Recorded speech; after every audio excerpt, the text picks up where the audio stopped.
Muy buenas tardes, amables televidentes. En el conversatorio de la Fundación Institucionalidad y Justicia del día de hoy, cuento con la grata presencia de Monseñor Timothy Broglio. Monseñor, en nombre de la Fundación Institucionalidad y Justicia, un día como hoy, Domingo de Ramos, le agradezco que compartamos este conversatorio de la Fundación Institucionalidad y Justicia.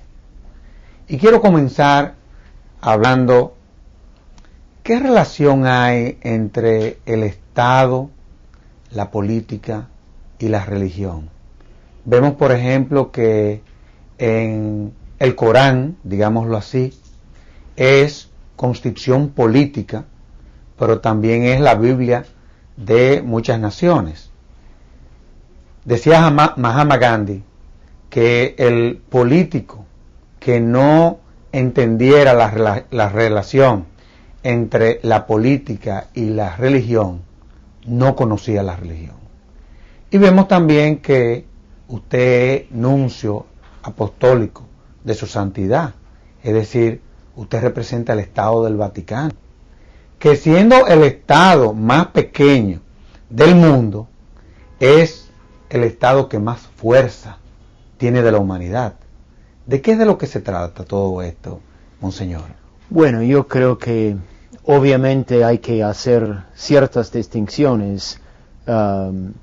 Ciertamente la política y la religión tienen como sujetos la persona humana. Claro. Entonces ya hay una relación que es, digamos, inevitable. Y obviamente en la posición de la Santa Sede, que es lo que yo represento aquí frente al gobierno o frente al pueblo dominicano, y sobre todo con la Iglesia en la República Dominicana, hay este interés de la Santa Sede, que es la Iglesia en todo el mundo, pero es específicamente el Santo Padre y los que gobiernan la Iglesia. Ellos tienen la responsabilidad de promover el Evangelio. Justamente una distinción de nuestra visión y lo del Corán es el hecho que la Iglesia puede siempre trabajar con cualquier tipo de gobierno o cualquier tipo de Estado.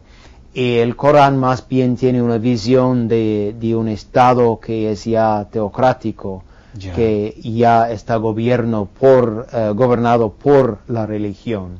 Entonces, eso no es la visión, ciertamente no es la visión de la Iglesia de hoy, y aún en los tiempos en que la Iglesia tenía, digamos, más influjo sobre el gobierno, sobre el Estado, siempre hubo este espacio para un Estado que no era donde la Iglesia o la religión de Estado no era la católica. Claro. Siempre hay este espacio.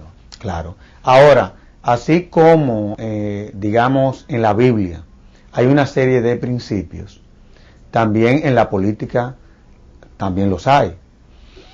Sin embargo, vemos que en lo que han sido los últimos años, digamos, de la humanidad, hay una serie de principios que desde la política han desaparecido, que están muy relacionados con la ética. Ha perdido la política parte de lo que es el contenido filosófico, que era sobre la cual se venía sustentando, o vamos a tener que hacer de la política una especie de reingeniería, o vamos a tener que hacer de todo esto, o ahora que estamos en Semana Santa, ¿no tendrá la política que vivir una especie de resurrección? Yo creo que sí, en el sentido de, en casi todas las partes, la política ha perdido algunos principios, sobre todo, por lo menos de mi punto de vista, el principio de servicio. Claro, la vocación. Porque la política tiene que ser la forma o, digamos, el lenguaje del servicio que usan los hombres de Estado para servir a su pueblo, para responder a una serie de necesidades y también obviamente de representar la expresión de la voluntad de un pueblo, porque sobre todo si se habla de la política en una democracia, claro, es justamente la expresión de la voluntad del pueblo que después viene representada por las personas que están elegidas y que tienen que llevar esta voz del pueblo en el manejo del gobierno. Entonces eso presume una serie de principios éticos que tendrían que gobernar la política. ¿Cuáles son los principios éticos sobre los cuales debieran gobernar la política? Le hago la pregunta, monseñor, porque usted estuvo ligado muy estrechamente a uno de los hombres del milenio. Se dice que fue el hombre del siglo XX. Estamos hablando de Juan Pablo II, uno de los mayores exponentes de la fe. Sin embargo, él tenía un discurso y manejaba los conceptos que iban dirigidos al discurso de la ética y la moral. Vale recordar su encíclica El esplendor de la verdad, que para mí ha sido una de las encíclicas que mayor catapultó al catolicismo cuando salió esa encíclica en honor a la verdad. ¿Qué está haciendo falta, monseñor? Yo creo que justamente el punto de la moral en la política y también sobre todo la honestidad, eso claro, tienen que ser elementos básicos en el trato del político con la sociedad. También hay otros conceptos que son muy claros en encíclicas como Sollicitudo Rei Socialis, sobre la dimensión social de la sociedad, o Laborem Exercens, sobre el labor humano, que son obviamente es el uso también, la política maneja también los fondos del Estado. Allí también entra un principio ética de la transparencia y de la necesidad que uno puede sacar a la luz pública también todo lo que se ha hecho con esta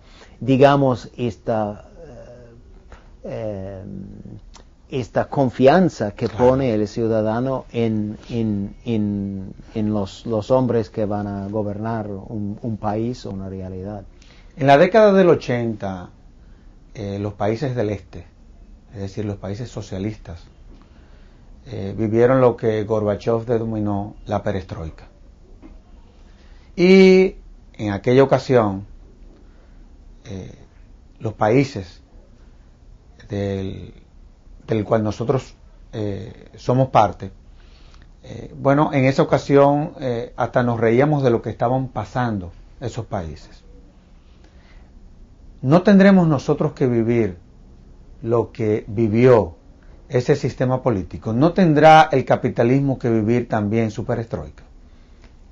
Tal vez que sí, yo nunca lo he puesto en estos términos, pero tal vez que sí, que en un cierto sentido el hombre tiene que reencontrar su vocación, claro, y volver a los principios que determinan la respuesta del hombre o de la persona humana en las situaciones concretas de la vida, y ver se corresponde el principio y la reacción, el principio y la acción, porque creo que eso es lo que en un cierto sentido ha experimentado nuestros hermanos y hermanas en Europa del Este, en Europa Central, en este momento de abrir puertas y de mirar, y de inspeccionar y de hacer preguntas que antes no se hacían.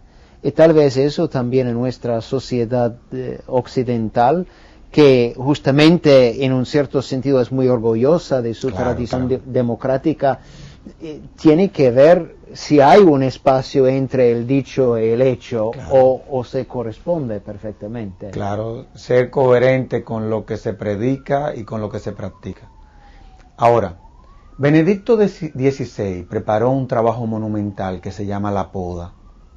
Es un trabajo corto inclusive, en donde él establece la tesis de que la sociedad va a tener que vivir una poda. Es decir, así como los árboles para poderse renovar hay que podarlos, probablemente nosotros, no solamente los seres humanos, sino también todo su entorno, tendrá que vivir esa poda a los fines de nada, de que renazca algo nuevo y algo bueno. En la República Dominicana yo creo que va a haber que vivir una poda, en honor a la verdad. Y se lo digo, monseñor, porque vemos que en esta semana se publicó un estudio, una encuesta, la DEMO, en donde real y efectivamente los índices de percepción que aparecen ahí nos deben de llevar al centro de la reflexión. Estábamos hablando de la ética y de la moral. Vemos que los índices en cuanto a lo que es la percepción, en cuanto al fenómeno de la corrupción que tiene el ciudadano, cada vez son mayores. ¿Qué vamos a hacer con el bendito problema de la corrupción? ¿Estamos frente a una sociedad que actúa sin consecuencia o frente a un Estado que da la percepción, no digo que sea así, muchas veces actúa como el delincuente? Sí, eso es un poco el problema de siempre, en el sentido que hay esta cuestión de la percepción, que no siempre corresponde con la realidad, pero hay que verificar eso. Y obviamente el camino de la verifica es duro, porque yo creo que es ahí que hay que podar, porque hay que determinar y hay que poder manifestar que, por ejemplo, los fondos del Estado que han sido respetados, que han sido utilizados como hace falta, que las responsabilidades que se cumpla. Claro. Porque eso es otra cosa también. A veces hay situaciones en que personas están oficialmente pagadas para hacer un trabajo, pero nunca aparecen. Y esas son cosas que se pueden verificar, y obviamente es también la responsabilidad de la ciudadanía de exigir que se cumpla, porque en una democracia son los ciudadanos que tienen verdaderamente el poder y tienen que exigir con el voto que se cumpla con las responsabilidades. Y es un proceso, sí, que es bastante duro. Yo creo que al mismo tiempo hay que decir que no es solo la República Dominicana que tiene que pasar por ese proceso, son muchos los países. Pero obviamente es cada país que tiene que tomar esta responsabilidad, tiene que autorreflexionar para poder exigir de lo que es la responsabilidad y de lo que la gente verdaderamente quiere y a que ellos tienen su derecho. Monseñor, la educación, el tema de la educación. Yo creo que si hay algo de lo que el dominicano está consciente es que solamente a través de la educación es que podemos lograr un desarrollo. O sea, ya yo creo que hay una conciencia colectiva de que ese es el principal instrumento para que la República Dominicana pueda catapultarse frente a cualquier otro estado y que seamos al final del tiempo parte de la historia. Si no, nos vamos a quedar fuera. Sí, y yo creo que eso es esencial. Y no es solamente un derecho del pueblo de tener un buen sistema educativo, es también la manera, creo yo, que este pueblo, que es noble, que tiene mucha capacidad, porque eso ya se ha probado en 1000 campos, pero se está limitando esta posibilidad de hacer la contribución dominicana al mundo, porque no todos pueden acceder a la educación.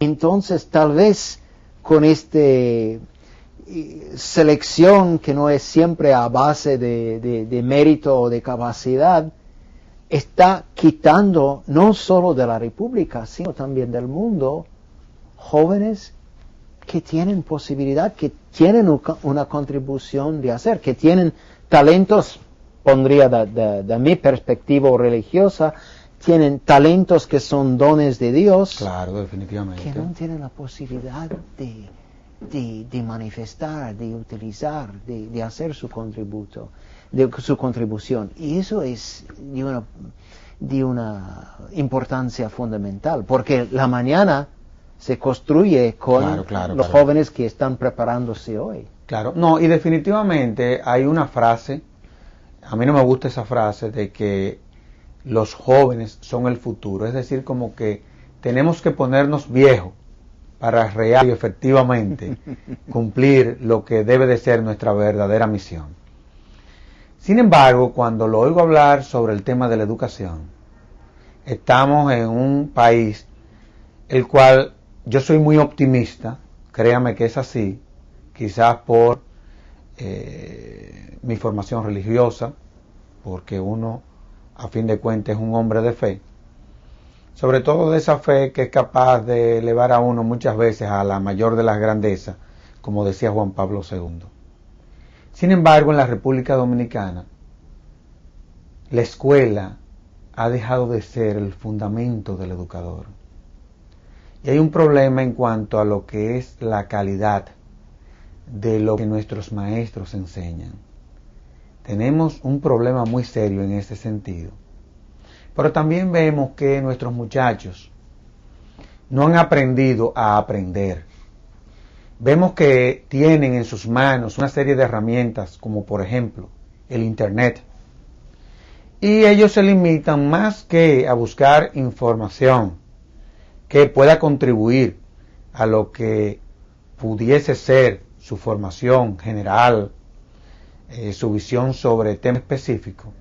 Muchas veces se limitan a bajar canciones del Internet, a ver, por ejemplo, artículos que se compran y se venden a través de ese instrumento. Es decir, hay un desenfoque que nos debe de llevar a una profunda reflexión. ¿Qué podemos hacer en ese sentido, Monseñor? Porque la verdad es que uno se preocupa, ¿eh? No, y es preocupante porque yo creo que en nuestra sociedad en general hemos hecho un cambio de la calidad para tomar la cantidad. Claro. Entonces, con Internet hay un sinnúmero, una infinidad de posibilidades de buscar información. Pero si tú, buscador, no tienes el criterio de evaluar lo que está allí, de saber lo que es útil, de cuestionar las fuentes, de examinar, de saber antes que nada lo que uno está buscando, es imposible utilizar este instrumento. Y creo que eso es fundamental. Hay que ayudar a los jóvenes en saber buscar y también animarles a una búsqueda que va a ayudar su crecimiento. Porque justamente si uno queda solo en jugar o en escuchar música, ¿no? La música es también una fuente de crecimiento, pero no es única o exclusiva. Y creo que eso es fundamental. Hay que educar el estudiante para aprender, porque si no, quedamos siempre en lo mismo, sin una posibilidad de crecer. Claro que sí. De todos modos, Monseñor, vamos a hacer una primera pausa y de inmediato volvemos con el invitado de la tarde de hoy, que es Monseñor Timothy Broglio.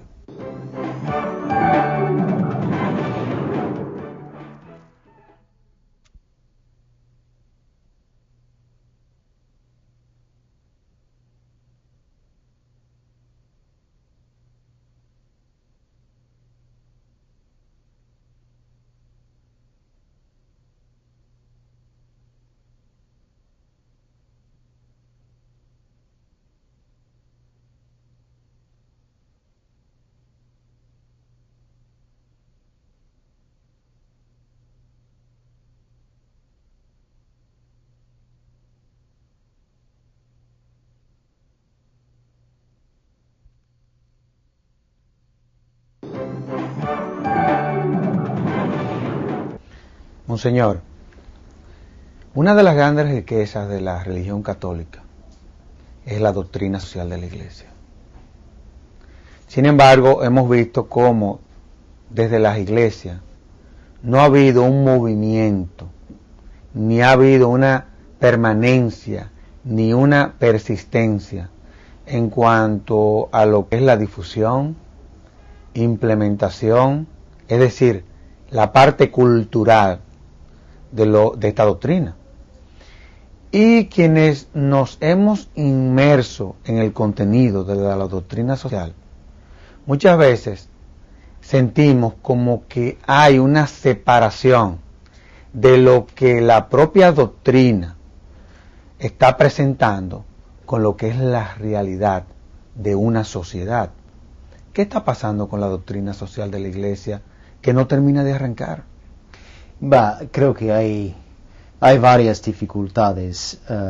Justamente el deseo de publicar este compendium de la doctrina social de la Iglesia también tenía como finalidad de hacerla conocer, y aún eso ha tenido por lo menos 3 o 4 borradores antes de salir en su forma actual.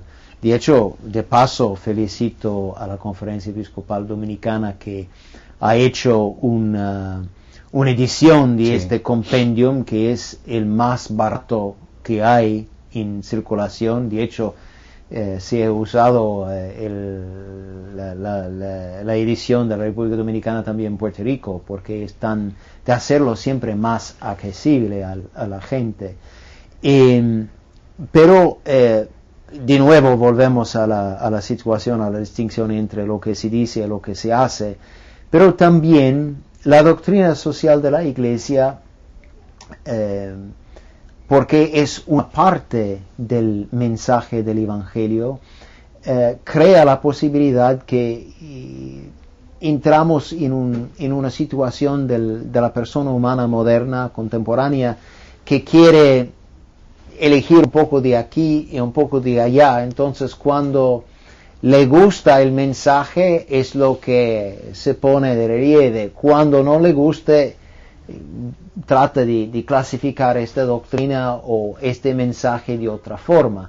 Y creo que eso ha sido uno de los elementos más fuertes del pontificado de Juan Pablo II, claro, en el sentido que le ha insistido siempre en la totalidad del mensaje del Evangelio, que uno no puede excluir una parte y subrayar otra parte. Hay que tomar la totalidad y poner su visión y su vida en contraste o en conformidad con esta visión total.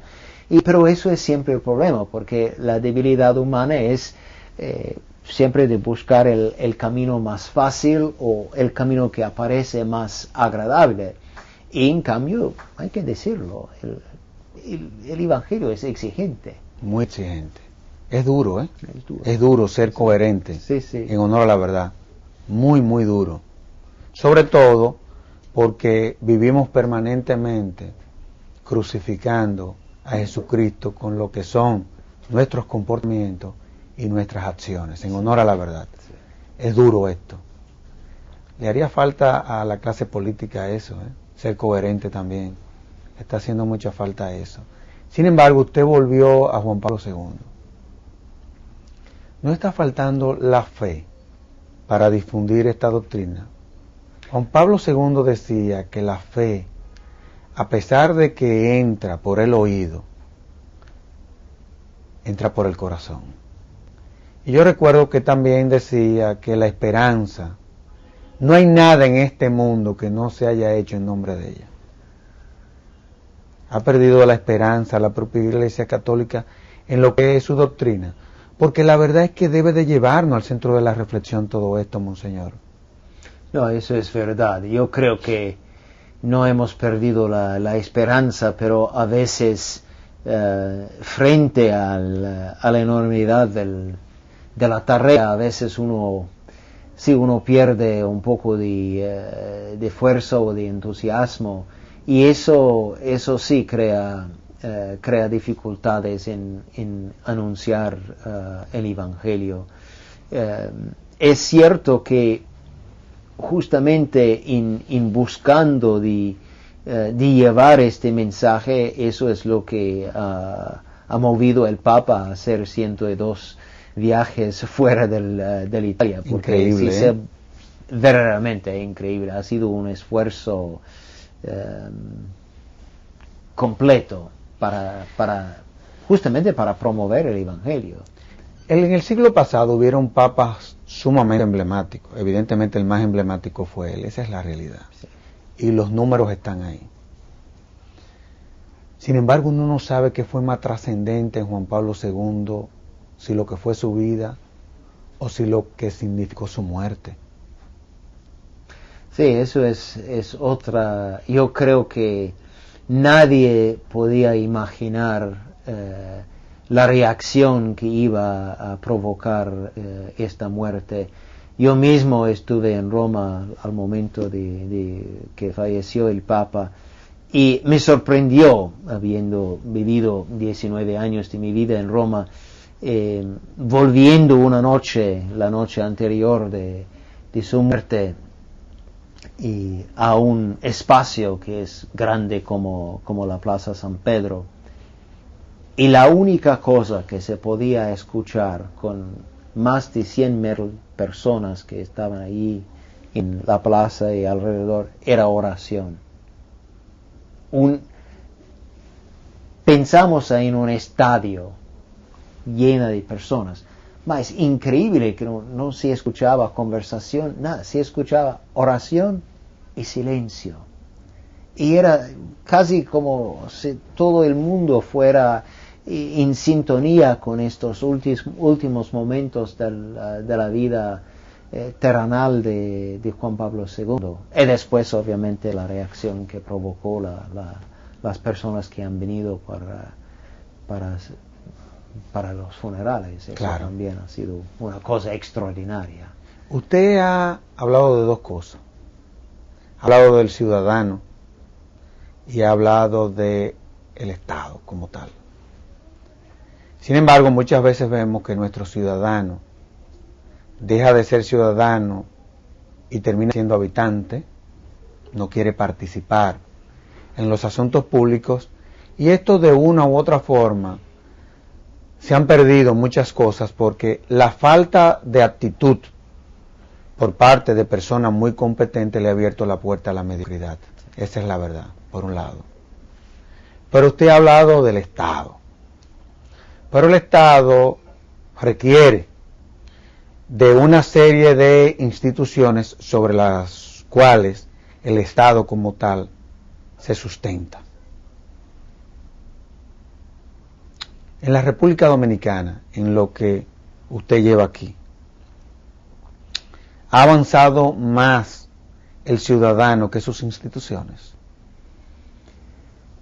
Yo creo que sí, en el sentido que creo que se ha visto un crecimiento en la conciencia del ciudadano y también ha visto crecer una cierta exigencia. Claro. Y creo que esos son signos muy, muy positivos. Pero hay que ir justamente un paso más adelante en el sentido que hay que insistir en la responsabilidad personal de cada cual, porque siempre, justamente usted habló de la mediocridad, hay siempre la tentación de decir, yo no puedo nada, o claro, mi voto no es importante, o eso no funciona, que ellos... uno tiene que preguntar, yo pregunto siempre a los jóvenes al momento de la confirmación, no hay ellos, hay nosotros. Claro. Y cada cual vive en la sociedad que él mismo merece, porque claro. Toca a cada cual hacer los cambios del lugar y hacer su parte, porque justamente una sociedad es compuesta de partes y cada uno de nosotros somos una parte de una sociedad y tiene una responsabilidad para contribuir y construir esta sociedad. Y si uno deja esta responsabilidad al lado, significa que no ha hecho su parte. Entonces, si hay una debilidad, es también culpa mía, no claro es solo, sí, claro. Solo de las instituciones o del gobierno. Usted hablaba sobre la ética. Quiero volver al principio otra vez, porque probablemente lo que le está pasando a la humanidad fue que se separó de la filosofía y el contenido de todo se ha quedado sin espíritu y sin esencia. Esa es la verdad. Sí. Está faltando volver a Platón, a Aristóteles, a lo que construyeron el pensamiento de la humanidad, al propio Jesucristo, que tuvo desde antes de nacer la visión, nada, de qué era lo que se trataba. Esa es la realidad de todo esto. Por eso me ocurre hacerle la siguiente pregunta. Evidentemente, y usted hablando de sociedad, lo que sean nuestras familias, eso es lo que terminará siendo la sociedad. La familia dominicana en medio de esta situación de crisis que está viviendo, más del 60% de los matrimonios se separan, terminan en divorcio. Es decir, que probablemente una de las estructuras más importantes de nuestra sociedad está viviendo una situación de crisis que está desencadenando una serie de situaciones que muchas veces desde el Estado esas situaciones se enfrentan no por las causas, sino por su consecuencia. Monseñor, ¿qué podemos hacer con la familia dominicana? Yo creo que se nos está desboronando. Yo he dicho en varias circunstancias que la familia es fundamental. Yo creo que cosas como la responsabilidad, el vivir en sociedad, la misma educación, claro, empiezan en la familia. Y hay que hacer de todo para fortalecer esta familia, dándole espacio, dándole también la posibilidad de crecer y de vivir en una cierta tranquilidad. Porque yo creo que también el mismo problema de la delincuencia tiene su raíz en la familia y en la falta de estas estructuras que dan este camino.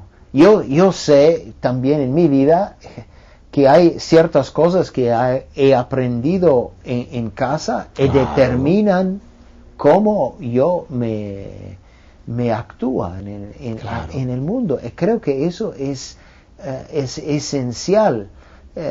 Se puede ver eso también en cosas banales como el tráfico, el comportarse cuando uno maneja. Si uno piensa solo en sí mismo, que uno no ha aprendido en la familia, las familias aquí en República Dominicana son normalmente grandes, que no existo solo yo, hay también otras personas que hay que pensar. Eso determina e influye cómo yo reacciono en una situación, que yo pienso también que mis acciones tienen sus efectos en la vida de los demás. Claro, claro. Ahora, frente a un Estado débil, porque lo es, vivimos permanentemente tratando de contribuir, ¿no?, a generar políticas públicas que vayan dirigidas a fortalecer las instituciones sobre las cuales se sustenta, se soporta el Estado dominicano, la democracia, digámoslo así. Frente a un Estado débil que muchas veces da la impresión de que ha perdido su autoridad, yo pienso que ese desorden en el tránsito es el mejor reflejo de un Estado totalmente desarticulado. Vemos cómo nuestras instituciones encargadas de mantener el orden público y la seguridad ciudadana están viviendo verdaderas crisis de gobernabilidad a lo interno de misma. Es decir, vemos un Estado totalmente desarticulado. Eso no ha contribuido a que también en nuestras familias se vivan las situaciones que se están viviendo, porque si tú no tienes, todos estamos sometidos a un orden. Ahí está la parábola del centurión, cuando el centurión va de Jesús para que haga el milagro por el familiar, y Jesús, que estaba distraído, el centurión le dijo, no, un momento, así como yo me debo a mi general, tú te debes a la voluntad del Padre. Y entonces Jesús reacciona y el centurión le dice, Señor, yo no soy digno de que tú entres en mi casa, pero una palabra tuya bastará para sanarme. Es decir, todos estamos sometidos a un orden y vivimos en un estado que es un verdadero desorden, en honor a la verdad, Monseñor. Y eso ciertamente influye también, porque el hombre necesita un modelo. Claro que sí. Un modelo para también saber manejarse en las situaciones de la vida. Y creo que eso sí, es verdad que el desorden estatal, digamos, en este sentido, contribuye también al desorden en la familia y en la sociedad en general. Monseñor, la solidaridad, ¿es un acto de justicia o es un acto de misericordia? Yo creo que es ambos. Ambos. Porque la solidaridad es ya una responsabilidad de la persona humana. Claro. Que tiene ya del punto de vista, digamos, del derecho natural, y más aún cuando se habla de la tradición cristiana. Y al mismo tiempo es también un gesto de misericordia, porque claro, tenemos que participar en la tragedia de los demás. Y creo que eso es algo que justamente el Señor nos invita a tratar a los demás como nosotros queremos ser tratados. Entonces, sí, hay muchas personas en esta sociedad que se encuentran en necesidad, pero tal vez hay personas que tienen aún más necesidad. Entonces, es la capacidad de mirar no solo a lo que yo necesito, pero también claro, en lo que es el derecho y la necesidad de los demás. Ya, vamos a hacer otra pausa y de inmediato volvemos con nuestro invitado.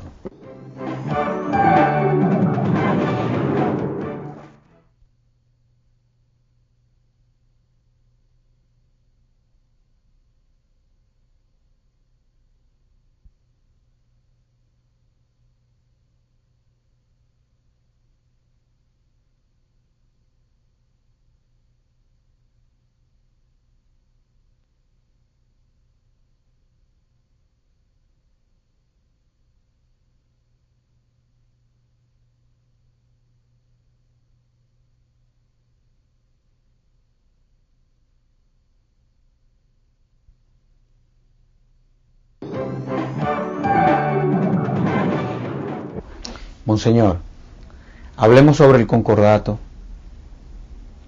Esa es su especialidad. Usted es doctor en Derecho Canónico. Mucha gente cree que el concordato que firmó el Estado Dominicano con el Vaticano es un documento único en toda la humanidad.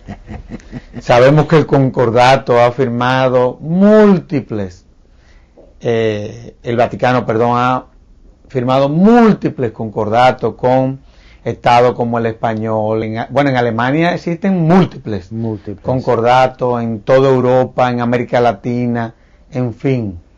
Hay quienes sostienen la tesis de que se trata de un acuerdo en donde la Iglesia Católica se le dan una serie de privilegios que no se le dan a las demás religiones, digámoslo así.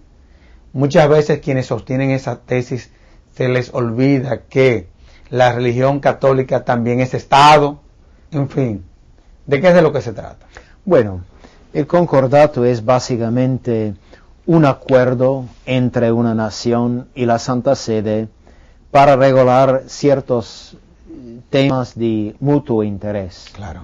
Como puede ser el matrimonio, como puede ser también el sustentamiento del clero, como puede ser también la educación y otras cosas, matrimonio, donde hay intereses que van en conjunto. Y normalmente se hace un concordato en un país donde la mayoría de la población es católica. Y no es verdaderamente un discurso de privilegio, más bien un discurso de comodidad y de servicio a esta mayoría, asegurando los derechos y las responsabilidades de ambas partes. Si uno tome solo la obra social que hace la Iglesia Católica en la República Dominicana, estamos hablando de un verdadero servicio que no se hace en base del credo, sino en base a la necesidad humana, a la cual la Iglesia responde con servicios de salud, servicios de educación. La visión social. Sí, servicios también de preparación para un trabajo, por un oficio. Y esos son elementos que, bueno, la Iglesia haría sin o con un concordato, pero es ciertamente una facilitación que se acuerda a la Iglesia por estas funciones a la mayoría de la población dominicana. Y justamente como usted acaba de mencionar, existe un sinnúmero de estados en todo el mundo, más bien en América Latina y en Europa, porque esos son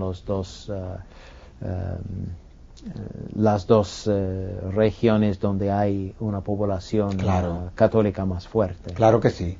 Ahora, la Iglesia Católica, que tiene múltiples actividades en lo que son las localidades del pueblo dominicano, en el área de la salud, como usted muy bien plantea, en el área de la educación, definitivamente que sí.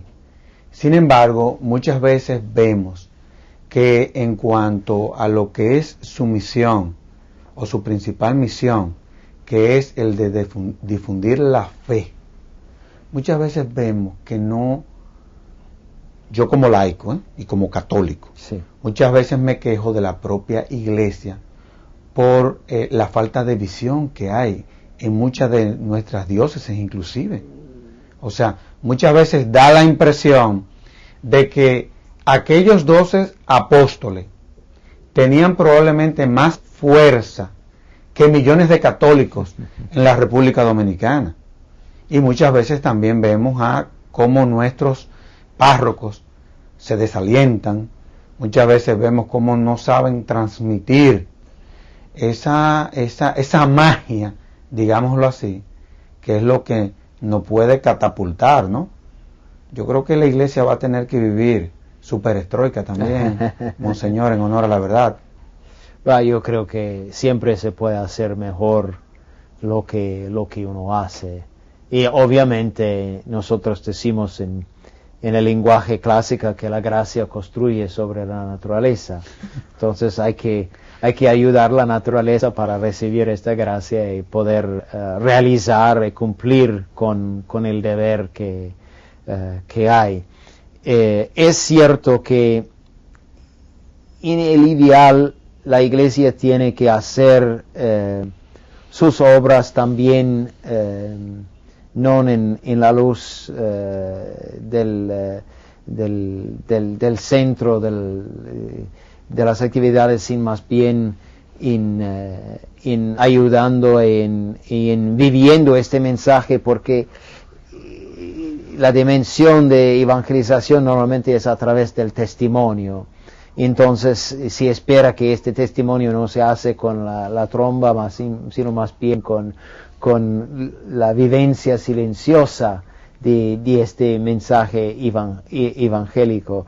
Pero obviamente al mismo tiempo hay que poder verificar, entonces hay que poder mostrar y tal vez en este sentido hace falta más perestroika también en la iglesia. Claro, porque se ha ido perdiendo un tanto lo relativo al evangelio y se ha concentrado muchas veces la iglesia en su misión social. Y eso es bueno, pero no se puede descuidar lo otro, que es la parte, digamos así, la parte filosófica de la religión católica. Sí, ambos, hay que asegurar que ambos están proclamados y vividos, porque es verdad, no se puede tener uno sin la otra y no se puede descontar uno por el otro. ¿En qué ha contribuido la Iglesia Católica o la Iglesia Católica Universal al fortalecimiento de la institucionalidad? Yo creo que además de los principios, también un apoyo muy concreto. Yo creo que se ve eso, por ejemplo, para tener una respuesta muy local, en las intervenciones de los obispos aquí en la República Dominicana, que son siempre puntuales y que son siempre en favor de principios, buscando de responder a situaciones concretas, pero con principios que tienen que ser lo que guía el camino de un pueblo. Creo que eso es lo que contribuye, y también justamente con su doctrina social la Iglesia insiste también en las instituciones que tienen que reflejar el Evangelio. Monseñor, estamos celebrando el Domingo de Ramos hoy. Hace más de 2000 años vino un hombre aquí. Hubo hasta quienes entendían de que se trataba de un revolucionario. Yo creo que lo fue en honor a la verdad, porque revolucionó y catapultó toda la humanidad. Sin embargo, fue un hombre que siempre dijo la verdad. Esa verdad lo llevó a que lo crucificaran. ¿Está faltando que la gente diga la verdad? ¿O es que la gente teme que lo crucifiquen? Es cierto que la verdad tiene siempre su precio. En el último análisis es la verdad que nos hace libres, como dice justamente Jesucristo. Pero es verdad que esto conlleve también su precio, y uno tiene que saber vivir antes que nada con su conciencia, y que uno está cómodo en este sentido viviendo conforme a su conciencia, y en este momento puede proclamar la verdad. Y es cierto que Jesucristo ha sido un revolucionario, yo creo en primer lugar un revolucionario contra el pecado. Claro. Y hoy en día eso es siempre la primera revolución, porque uno tiene que combatir el pecado en sí mismo para poder después vivir el mensaje cristiano y vivir también auténticamente de forma humana. Definitivamente que sí. Sin embargo, el pecado, que usted está hablando de él, muchas veces o no lo reconocemos, y cuando lo reconocemos, lo vivimos justificando. Es decir, es una situación en donde es una sociedad complaciente, inclusive, lo justifica todo. De todos modos, Monseñor, quiero que le mande ya al final del programa una exhortación a toda la población dominicana en esta Semana Santa que se inicia hoy. Bueno, justamente es un momento fundamental de reflexión en la vida de un cristiano. Es un momento en que consideramos los elementos esenciales de nuestra fe, que buscamos de revivir y hacer más profundo nuestra experiencia de Jesucristo, viviendo los pasos de su pasión, que termina en la resurrección, pero nunca se puede tener uno sin el otro. Claro. Entonces yo invitaría al pueblo dominicano a aprovechar de este tiempo, aprovechar para la oración, para la meditación, para un sano descanso, Claro. y hacer verdaderamente de esta Semana Santa una ocasión de crecer en el conocimiento de Jesucristo, y que sea verdaderamente un momento también de triunfo personal y no de pérdida o de tragedia. Ya. Quiera Dios que en esta Semana Santa podamos concebir el silencio. Ese silencio que muchas veces hace que oigamos la voz de la conciencia, pero que también muchas veces hace que nosotros oigamos la voz de Dios. En nombre de la Fundación Institucionalidad y Justicia, le agradezco haber compartido conmigo hoy, precisamente hoy, este conversatorio.